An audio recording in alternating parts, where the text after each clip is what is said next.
But welcome everyone to our Adaptation in Action webinar series. I'm Jamie Mosel with the University of Minnesota Climate Adaptation Partnership, and we're super excited to have Peter Brickwitty today with us. He's the Assistant Commissioner of Government External Affairs at the Minnesota Department of Commerce. And so we're really honored to have him here and for him to share his time and expertise with us. He'll be talking about strengthening our homes. And so we're really looking forward to that presentation and learning more together. And then just to share some upcoming events. So we hold these webinars every month. Next month will be focused on climate-driven changes in Minnesota mammal species with Dr. Ron Moen. And then also to put it on your horizons, we have the Midwest Climate Resilience Conference coming up in the fall. That's October 25th through 27th, and it'll be in Duluth. So registration is open for that now. Feel free to check it out. We also have some travel support scholarships that will be coming out in a week or so. So look for that and register for travel support if you need that as well. And then just some friendly reminders as we get started. The webinar will end at 1 p.m. And so all participants will be muted during the presentation, but we do have a Q&A at the end of the presentation, and we might also have a breaking point in the middle of the presentation if you have some questions. So put those questions in the Q&A and we'll answer those if we can. Lauren and I will answer questions throughout if there are things that we have knowledge about. Otherwise, Peter will answer those at the end or during the middle. And then this webinar is also being recorded, and we'll post it on the MCAP YouTube channel at a later date. So if you miss anything or if you want to share it, check that out as well. And then for the panel Q&A, as a reminder, again, you are muted, but we do encourage asking questions of our presenters. So you can put that in at the bottom of your screen at the Q&A button, and you can type in your own question, or if you see a question that you're interested in, you can upvote that and show us that you'd really like that to be answered. And then again, we'll end at 1 p.m. And so now, like I mentioned before, I'm really happy and excited to welcome Peter to talk about the Fortified Homes Project and talking about strengthening our homes. So let's all welcome Peter, and thank you so much for being here. I'm going to stop sharing my screen and take it away. Thank you. Thanks, Jamie. Hi, everybody. I'm going to share my screen. So, okay. Jamie, can you just give me the heads up you can see? It looks great. Thank you. Oh, fantastic. Okay. I was saying to Jamie earlier that this is something that gives me a lot of social anxiety, sharing on my screen on video platforms. So thank you for validating me right there. So hi, everybody. I'm Peter Brickwitty. I'm an assistant commissioner at the Commerce Department in St. Paul, and looking forward to the conversation today. And I'm going to talk a little bit both about the Strengthen Minnesota Homes program, which is an initiative that we're getting off the ground here at the Commerce Department.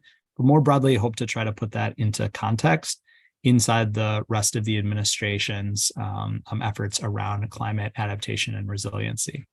So many of you might know our department. One of my favorite things to do at in-person events is to ask, like, show of hands, who knows what the Commerce Department does, because we do so many different things that it's a really interesting experience for me to understand where people are interacting with us or may have interacted with our work before.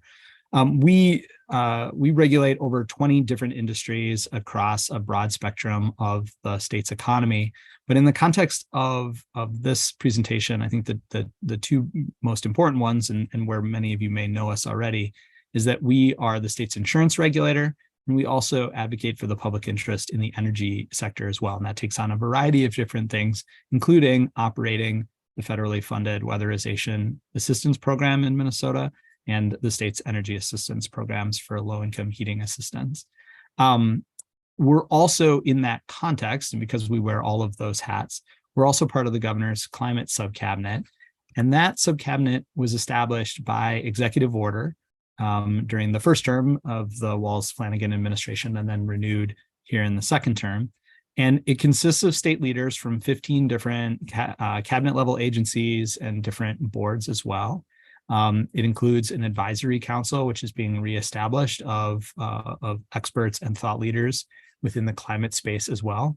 And the subcabinet was created to try to marshal the resources of state government and ensure that state agencies are acting together, coordinating our activities, and developing climate policies and strategies that ultimately will reduce our statewide greenhouse gas emissions and enhance the climate resiliency of our state's natural resources, working lands, and our communities.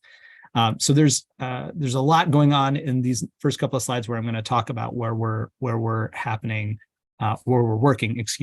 kind of in that initial context. So let me get into those things. One of the things that the subcabinet did in the first term, and it took 3 years worth of interaction with the public to build it, was to roll out, and we did this last September, the state's climate action framework. And it sets a vision for how the state will address and prepare for the effects of climate change. And it has these 3 tenets: identifying immediate near-term actions that we can take with goals so that we can achieve that long-term vision of a carbon neutral, resilient, and equitable future for the state, and one in which every Minnesotan is able to play a role in that work to make the vision a reality. The climate action framework is organized into 6 goals, and you see them here on this slide. And each one of these goal areas has a chapter in the climate action framework. And underneath each one of these goals is a huge effort across many different agencies to support the work that's bucketed in each one of these areas at a staff level. And as you can probably tell, many of these goal areas don't fit really neatly into just one state agency's portfolio. And in fact, there are many cross-cutting chapters like resilient communities, healthy lives and communities, and the clean economy one. And we at Commerce could read ourselves into all 6 of these, really. And I think really we're a participant in at least 5 of them. I think we definitely have some thoughts on climate smart natural working lands, but we tend to take a little bit more of a backseat to our friends at the lands agencies who are the primary drivers of that goal area. But each one of these goal chapters has, if you take a look at the climate action framework, it'll have a summary of the challenges that we're facing in those spaces. It identifies priority actions and then lays out measures to help gauge our progress. And that's what we're really focused on, is how do we evaluate our progress towards those measures? In the resilient communities section, the vision is for communities to have the resources and support to plan and implement resiliency projects. And a relatively small number of communities really have that infrastructure or that planning level built out right now. And that can take on many different forms in terms of both the unit level at which we're thinking about an adaptation or resiliency project. So actions like updating stormwater infrastructure in a municipality, to doing things like planting trees to provide shade or provide communities with the tools that they need to be able to do mapping to better plan projects. So we've thought a lot about how this works in the built environment. We're also thinking about how it works in the natural environment as well. And I'll talk more about that in a few minutes. There's a lot of overlap between the resilient community section and our clean energy and efficient buildings section. And as I'm sure many of you know, we've made pretty significant strides in producing cleaner electricity over the last decade or so. And that's taken a lot of investment in clean energy, energy efficiency, reliability, and creating a workforce to be able to do all the projects that we need to both maintain reliable energy and do so at a lower cost and to reduce our greenhouse gas emissions. And one of our goals here, obviously, is to achieve 100% carbon-free electricity by 2040, which requires a whole host of activities. One of the offshoots of which is that hopefully that also makes our communities more resilient in the process. In addition to the climate action framework, the administration also has climate goals embedded into the One Minnesota reporting plan. And the One Minnesota plan is a vision from the Wells Flanagan administration for what the state can be and how we can make that vision a reality. So included in that side of the concentric circle is a set of building blocks across all sectors of government with measurable goals and strategies for embedding those goals into agency strategic plans. And the website for the One Minnesota plan was just launched last week. And Jamie and Lauren, I'll follow up with you after the meeting so we can drop that in for folks to have as well too, as information is starting to be deployed there too. So this kind of creates a Venn diagram, as you can see, where there's quite a bit of overlap between the activities inside the framework of, inside the climate action framework, and also with the One Minnesota plan and that results process. This is the place in my presentation where I really want to acknowledge my colleague, Elizabeth Mexicano from MMB, who saved you all from having to see a poorly conceived slide that I was trying to design over the weekend that had like a nesting doll GIF. And then she shared with me a different presentation that had this slide and the next one in it. And she very kindly let me borrow these two slides because she put together a much more elegant and probably professional version of what I was trying to get through myself. We have a lot of focus between these two processes on climate issues. And one of the things that we certainly identified in the first term was that the One Minnesota plan had one environmental focused measure, and it was greenhouse gas emissions. And while that is incredibly important, and don't get me wrong, I'm not trying to diminish that at all. We knew that didn't really fully cover the waterfront for all of Minnesota's environment as an indicator. And so we added a second goal that's focused on climate resilience. And I don't think we've solved fully that whole waterfront issue, but now we have two instead of just one. Which is exciting. And we spent a lot of time and discussion in the early part of this year figuring out how we wanted to articulate a goal around climate resilience, because we knew that we needed to put our foot down and move forward from a place, because there isn't just one agreed upon universally accepted definition of what being climate resilient means. And so that's how we ended up in the goal language that you see on the screen here. And I want to dig into a couple of the specific words that we chose that are in the green box on the right in the goal section. So when we use the word homes, we're defining that broadly to include the environment and the community in which a person lives. So it also is intended to be inclusive of individuals who are experiencing homelessness as well or unsheltered. So it is not simply just a single family residential home.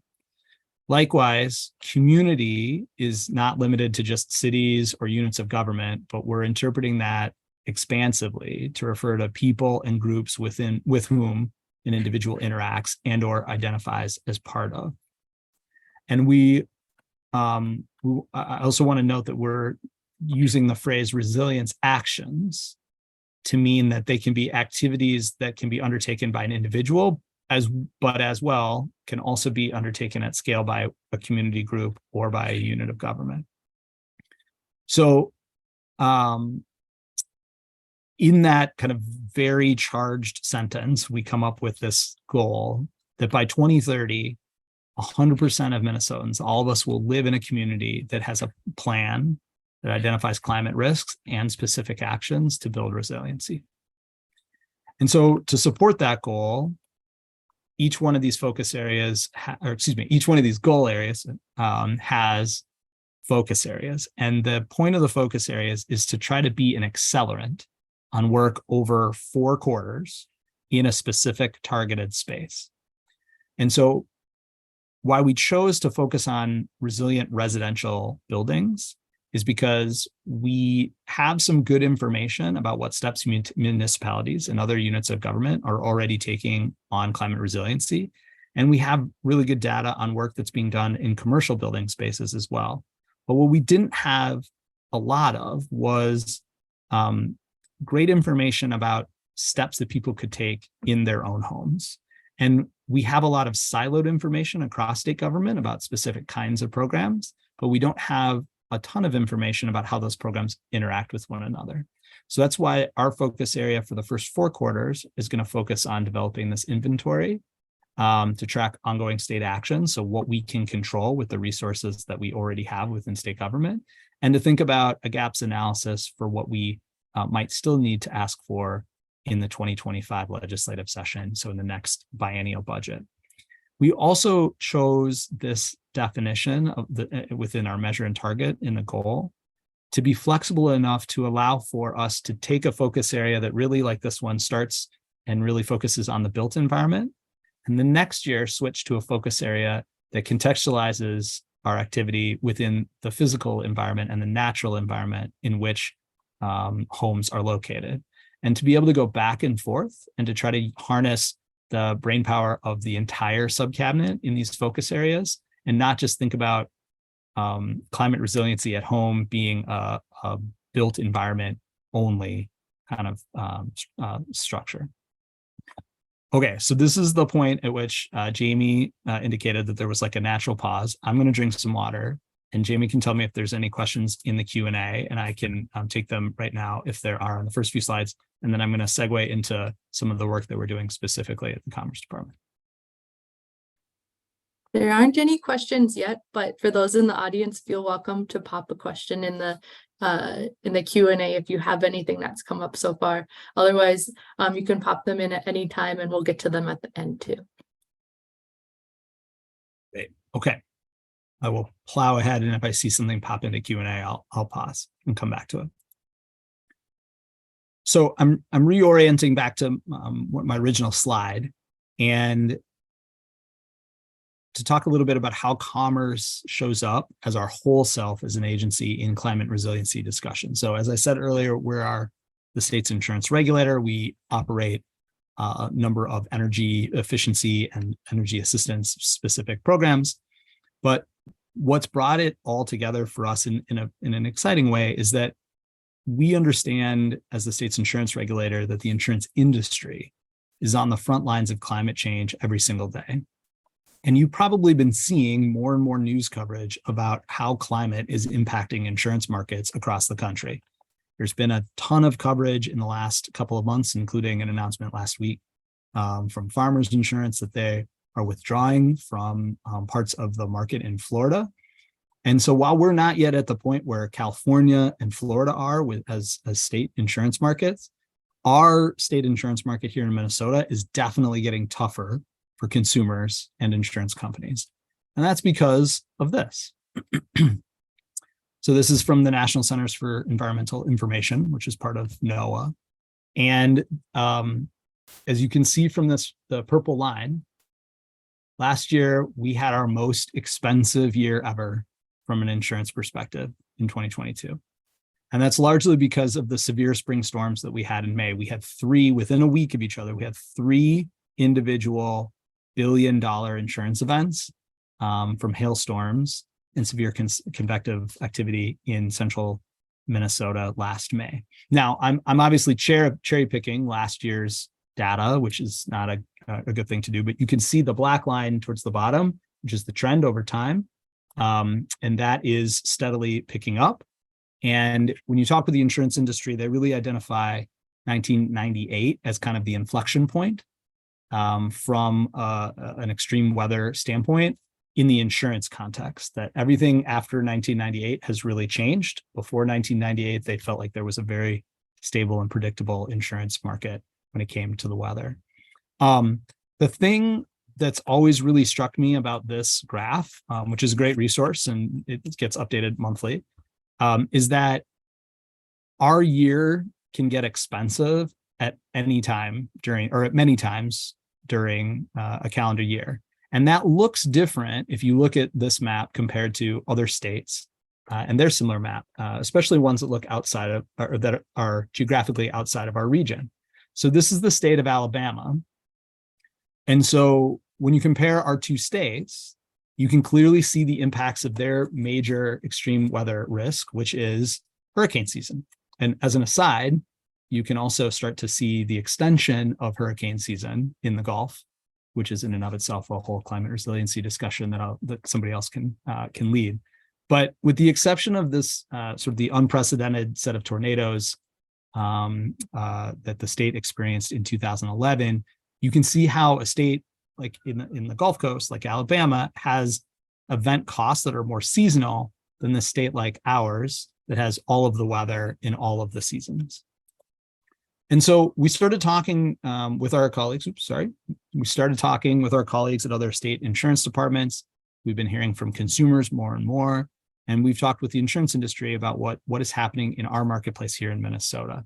And that difficulty in the market, which we describe as a hardening of the market, has insurers considering their options for what you can do. And at a basic level, there are three options that you have as an insurer to take when a market hardens. So you can eliminate your exposure risk altogether. And that's what we see happening in California and Florida, where we see market participants withdrawing from the state entirely, which is not a great outcome for consumers or for the state. You can raise prices. You can collect more premiums to cover your expected risks as they go up. Or you can reduce your risk exposure, and that can take many forms, including adding reinsurance. You can diversify your portfolio. But one thing that we don't oftentimes see a lot from insurance companies is incentivizing mitigation from their policyholders. And this is where I think there's a lot of opportunity for us to bring the insurance industry into a climate conversation that's focused both on individual actions that people can take that makes it real for them on an individual level, and also helps the bottom line economics of the insurance business, which is exposed on both sides of its balance sheet to the increasing costs of climate-driven perils. We think that it's cheaper to pre-cover storm damage rather than to recover from it from an individual level, and it's certainly the case for an insurance company when you think about their exposure to an event like a tornado or a hailstorm, which in Minnesota is usually our most expensive kind of extreme weather event. So out of all those conversations, grew a proposal that we brought forward to the legislature this past session, which we called Strengthen Minnesota Homes. And the idea was that if the state can cover a portion of the costs of upgrading the roof of a home to a level that makes it more likely that that home will come through an extreme weather event unscathed, then that provides health and safety outcomes for the resident of the home. And it represents real insurance risk reduction for the company that's insuring that home. And the state gets the benefit of all of that together. And so we looked at some other states that have built similar programs, the most mature of which is in Alabama, which is why I showed you the state of Alabama's graph a moment ago. And Alabama's incorporated the work of an organization called the Insurance Institute for Business and Home Safety, or IBHS, which has developed their research organization, and they've developed building science standards with insurance risk reduction specifically in mind.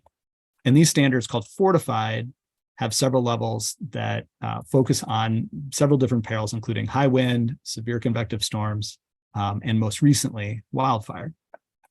And there are now 50,000 homes in the country that have a fortified roof as of, I think, just a month and a half ago.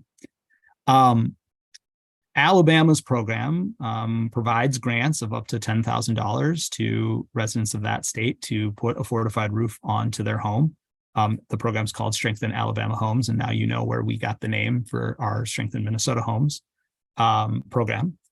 And what's a couple of differences between their program and ours, but one of the key kind of commonalities between our program and theirs, and this is something that I think was interesting to talk about in a political context, because Alabama is not a state that I think many Minnesotans would think of as being ideologically similar enough to be looking to each other for good ideas.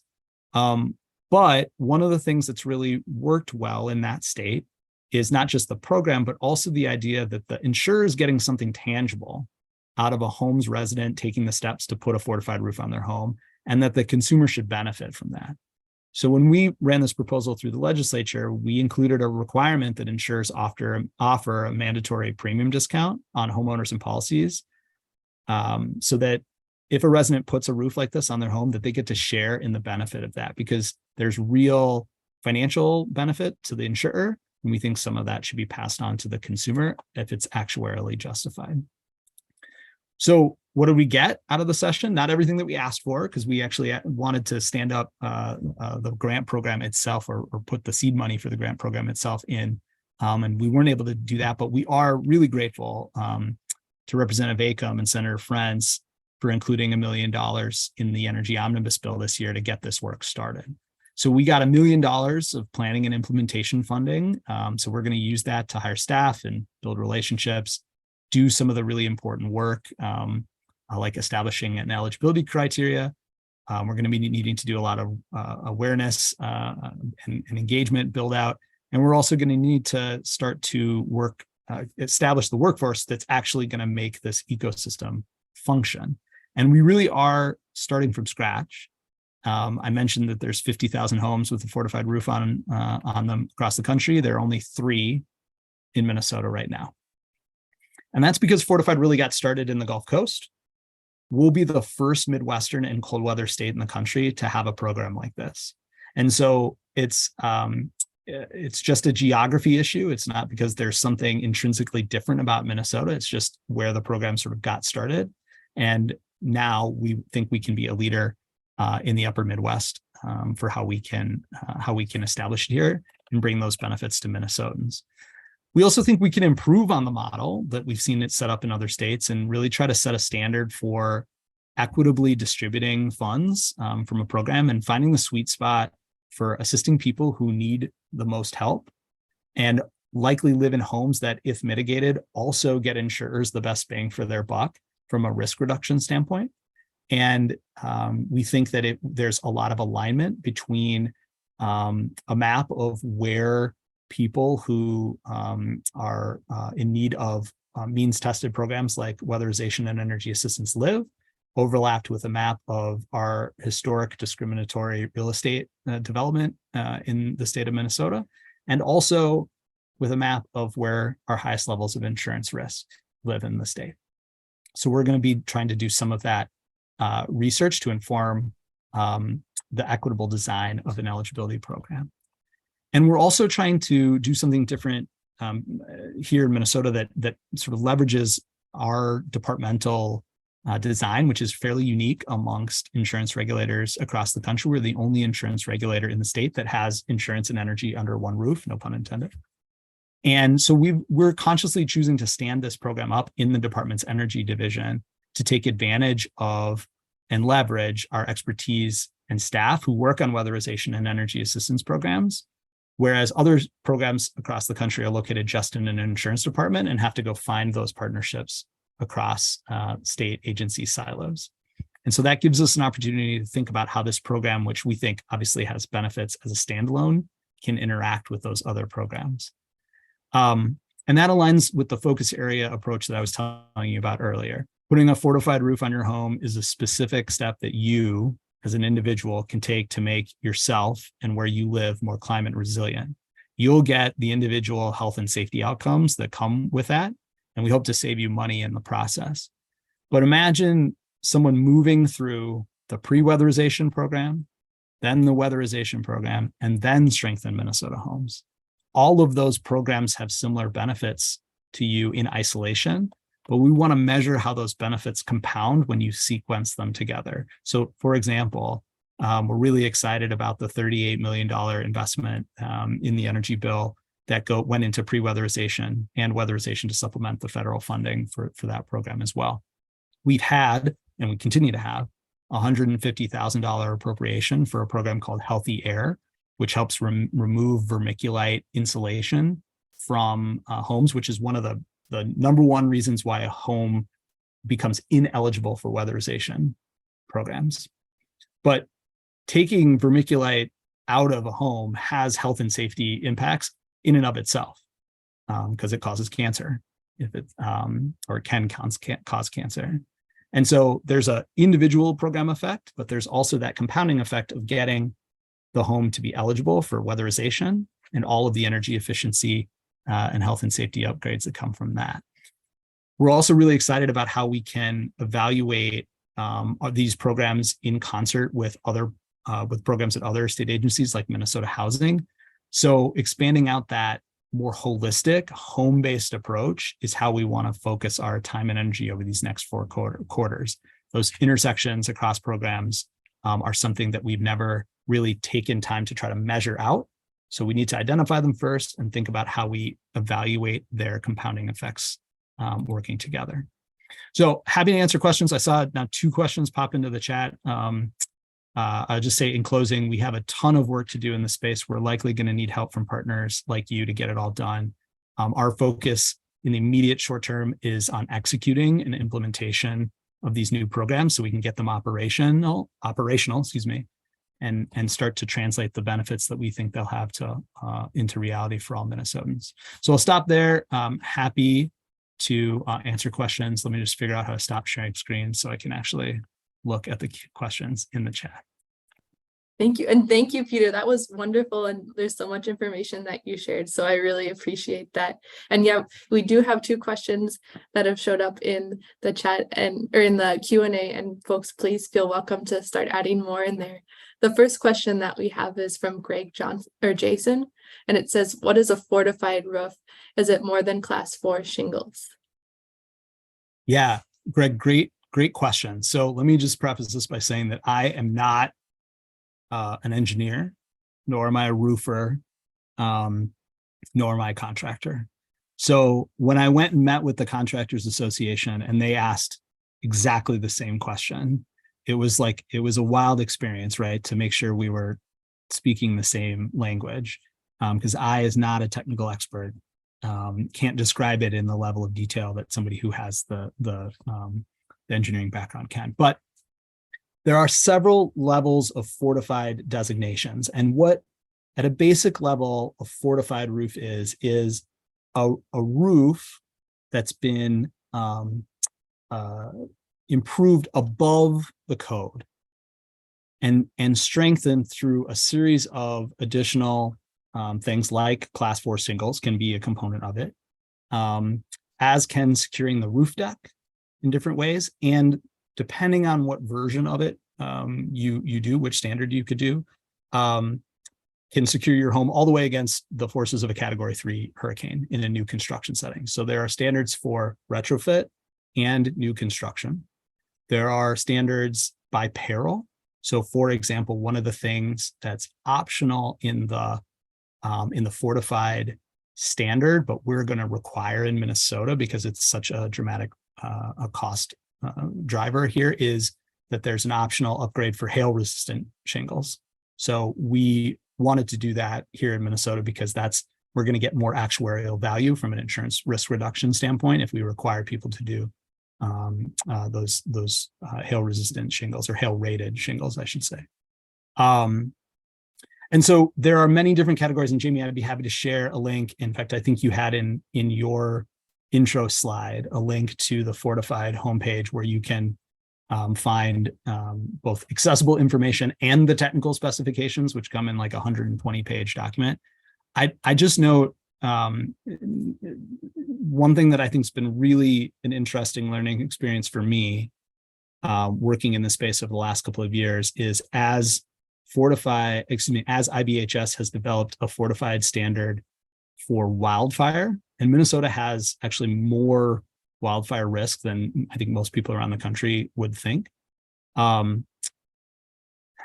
the wildfire ready standard has many components, but one of the key things is the removable of combustible materials from a 5-foot perimeter around the exterior of a home.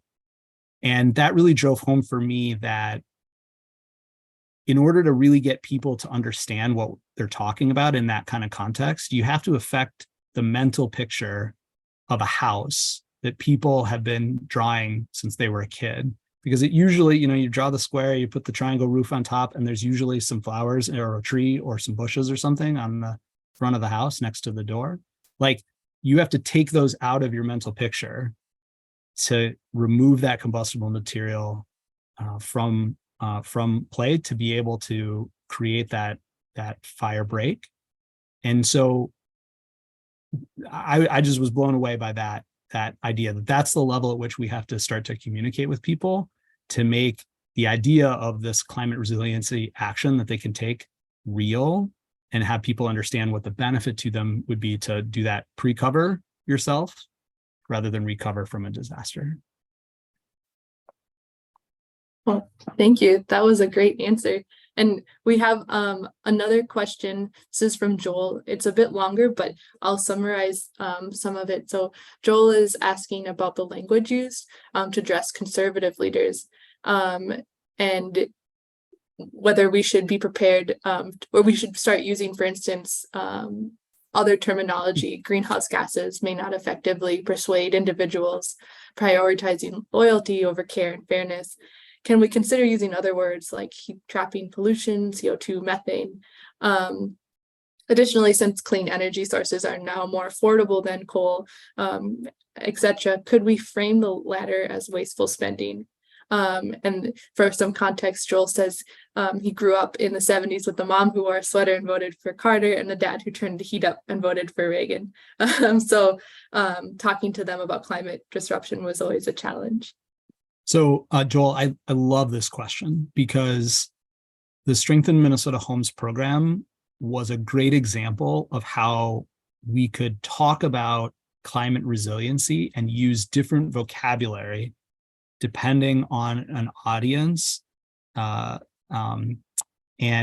mean the same thing, because there is real value for individuals, and if you do enough of it at scale, to bring it up to the community level for people to take these steps like strengthening your home to become more climate resilient. This is going to help people stay safer over the long term in the face of a changing climate. And when you think about it in concert with these other programs like weatherization and pre-weatherization activities, like there really is value for people on an individual level, and you bubble that up to a community level. That's a great thing. We really do think that our hypothesis is correct, that the people who live in our least desirable housing stock, which represents our greatest opportunity for insurance risk reduction, are the people who need that assistance the most. We know where those people live because we operate weatherization and energy assistance programs. And so we think we can really embed equitable principles into an eligibility criteria for Strengthen Minnesota Homes program to make sure that it's not just upper middle class Minnesotans who probably have the means to make this kind of move themselves, who would receive assistance from the state to help cover some of that cost. But while I can speak that language with progressives, we also spend a lot of time speaking about this program with conservatives and with the insurance industry itself, which tends to lean a little bit more conservative. And it's because that insurance risk reduction principle is real and it's quantifiable. And the insurance industry understands that they're exposed to the impacts of climate change, and not just the property casualty industry, but all lines of insurance. And so you really can make an economic, business-focused argument for a program like this. And I think that's proven by the fact that the first set of programs all are in politically red states. Like I'm going to be on a panel similar to this one with the director of the Strengthen Alabama Homes program, Brian Powell, next week. And he and I, like, we have this kind of funny back and forth. He's been a great thought leader and a tremendous partner.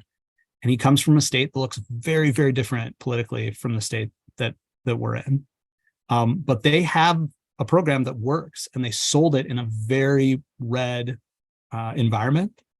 And it was because they could speak a conservative political language about what the value was and talk about the business and economic principles behind it. Just as much as we are going to do that here, we can also talk about those equity principles that maybe don't get talked about as much in Alabama. This is, I think, a real opportunity. And I think your question speaks to the need for doing that kind of vocabulary development, and not just talking about climate in a way that tries to like bang somebody over their head with facts or what's happening, but rather try to meet people where they are and speak a language that you can develop that's common, and still try to advance the really important and critically urgent policies that we need to make sure that Minnesotans are still able to live and thrive in the face of a rapidly changing environment. I have the questions up now, Jamie, so I can start to pick through them. Perfect. So Jay, really, really great question and a super important one. One of the things that we've experienced over the last couple of years here at the Commerce Department is an uptick in complaints from Minnesotans who about changes to their insurance policies.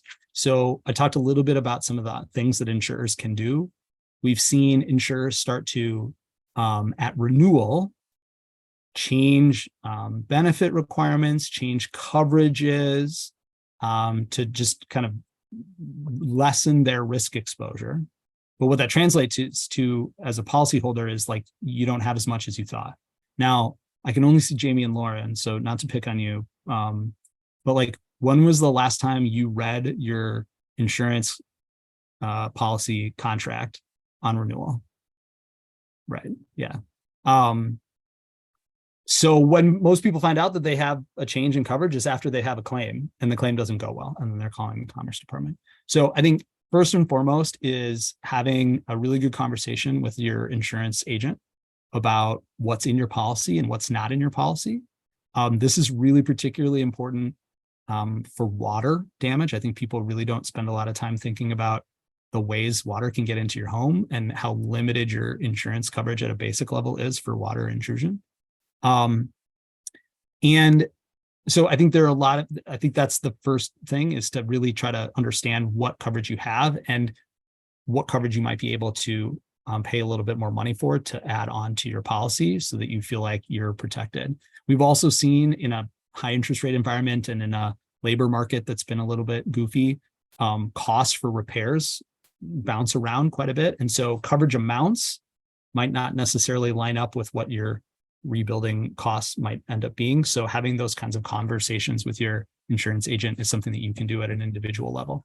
At the statewide level, I think investing in climate resiliency, in climate resiliency and in risk mitigation is something that states really can do to try to get ahead of market really close collapse like we're seeing in Florida and California. I think we also have to be investing, and Heidi Roop, I feel like would be saying that, would be like elbowing me to say this out loud. We also need to be doing all the other things too. So all of the other greenhouse gas reduction efforts, all of the other clean energy, clean jobs, like all of that ecosystem also contributes to the like driving factors that are causing us to have to adapt and become more resilient. So I think we have to do all of those things to prevent our insurance markets from ultimately looking like Florida and California. Joel, I don't know if I can definitively answer your question about removing a tree to install solar and what that benefits look like. I know that there's some really interesting and accessible tools to help you evaluate, particularly for rooftop solar, kind of what the potential is and understanding those paybacks, but that's going to probably be an individual, home by home kind of evaluation. Greg, your question about educating contractors. Yeah, huge area of importance for us. We're going to need to do everybody. We're going to have to talk to everybody about a program like this to get it up off the ground. We think we can take advantage of a couple of things. We think as we think about these programs in concert with each other, a lot of the businesses that do weatherization work also could potentially be doing the contracting roof or work on the roof or exterior to the home as well, or build partnerships to do that. So we need to just sort of raise a general level of awareness. We're likely going to have folks from IBHS out at the State Fair in the Eco Experience building, at least for one day. So that's going to be a great opportunity. And we had a really good set of conversations with the Contractors Association throughout the legislative session about this process, and we're going to have to deepen and expand those partnerships. We don't need to teach roofers to roof. We need to get folks familiar with the Fortified Standard and understand what those technical specifications are. We also need the workforce to develop the workforce to do what are called evaluations in the context of a fortified roof. So the reason why this has really proven to be successful in an environment where contractors and insurance companies, maybe to put it politely, don't get along very well, is that the fortified process requires an independent third party called an evaluator to verify that the work has been done to the technical specification of the fortified standard. And so that verification is good for 5 years. And it sits in a file at IBHS. And so the insurance company has something that's not just the contractor's word to hang their hat on, that verifies demonstratively that the work has been done and that risk mitigation has occurred. And so that we also need to develop the workforce to do the evaluations, because without them, we could have all the contractors in the world trained, but we won't be able to get everyone through the process. And I share, Greg, some of your other comments about making sure people are aware of all of the incentives through IRA. There's also, a huge universe of IIJA things, tax credits. There's so much out there that it's almost too much to keep track of. And so that is a huge part of our effort, and part of the reason why we're doing things like this webinar here, to try to raise that awareness level at a high level, and then we'll try to laser in with some of these groups. Okay. So, Christopher, to your question, this is a good one. There weren't barriers. And I will say, to the insurance industry's credit, there were some companies out there that were offering like incentive programs to do this kind of work, to increase the resilience of your roof. So it was not that the industry was being intransigent and you weren't seeing innovation. I think you were seeing it from some companies, just not all. And I think, from a regulatory perspective, we want to set floors, not roofs. Again, no pun intended, but I think having an even playing field where everyone starts from the same point, like we agreed and we put into the law with the insurance industry that the discounts that are offered to policyholders have to be actuarially justified. So there has to be data that really points to that quantification. But you shouldn't just get access to that discount if you happen to be insured with one insurer who's trying to incentivize your behavior as opposed to another that isn't. And, it was very helpful to be able to say to the insurance industry, who did push back on the mandatory nature of the requirement and in the proposal when it was moving through the session, be like, hey, look, you guys do this in Alabama. And if of all the states, if you can do it in Alabama, you can do it here. And so while we did get pushback from them, it wasn't the hardest thing that I've ever seen the insurance industry fight against at the Capitol. And I think that spoke to both our ability to communicate effectively with regulated entities, but also what the opportunity is here for everybody to be able to help create that ecosystem that, if we do it at a big enough scale, can create more climate resiliency. Okay, Joel, how meaningful is the relationship between climate adaptation and education? I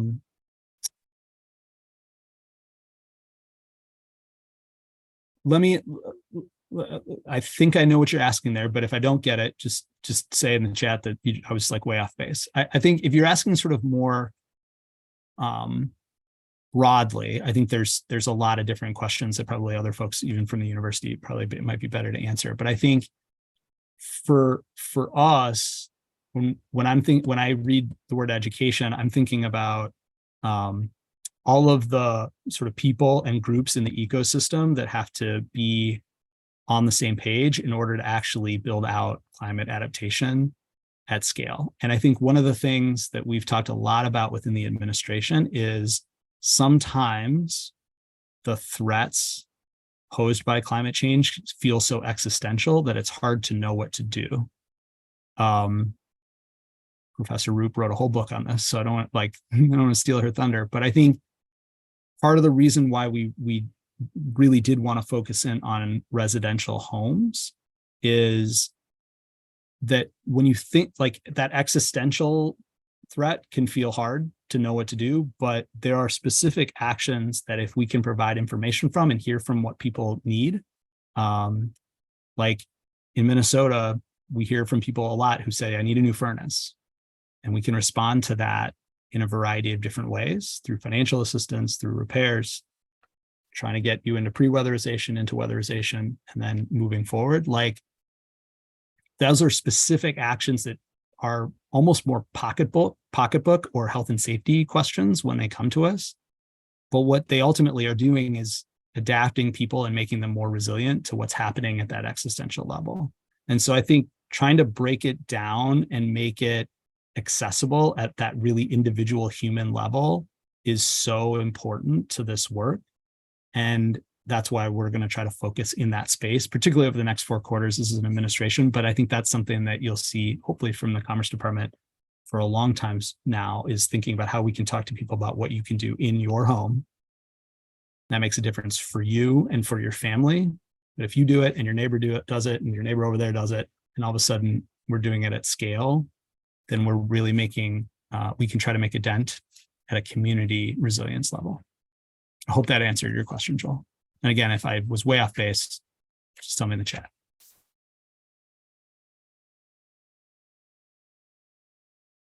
Well, thank you, Peter. I'm just going to throw up a few closing slides and, oh, good. Joel says, yes, thank you. But if people have questions while I'm doing that, feel free to throw them in. And also if you have questions afterwards, feel free to contact any of us and we can get those to Peter.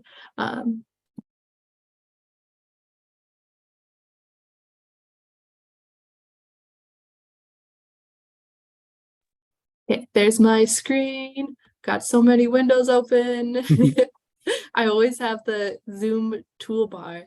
There we go. So we typically close with a brief survey. So we do take your feedback really seriously, and it helps us improve our webinar series, especially as we're thinking of future webinars the next year, those sorts of things.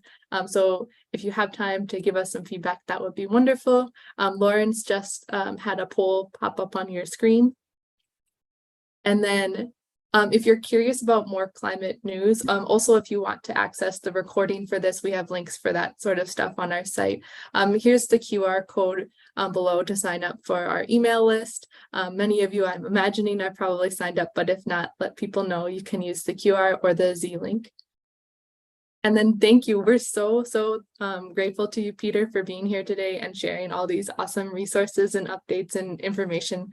So yeah, thank you so much. And I think we had a really lively Q&A. So thank you to the audience too for bringing in those great questions, and to Peter for your wonderful answers. So yeah, if I don't see any other questions, we can wrap up a few minutes early, and you can all have a few more minutes back to chill or focus on other work. But thank you for being here so much. And yeah, like I said, the recording for this should be up on our YouTube channel in not very long, and Peter will share that with you and any other info you might like. But thank you again, and yeah, it was honored to have you here, and hope you all have a great week. Thanks, Jamie. Thanks, everybody.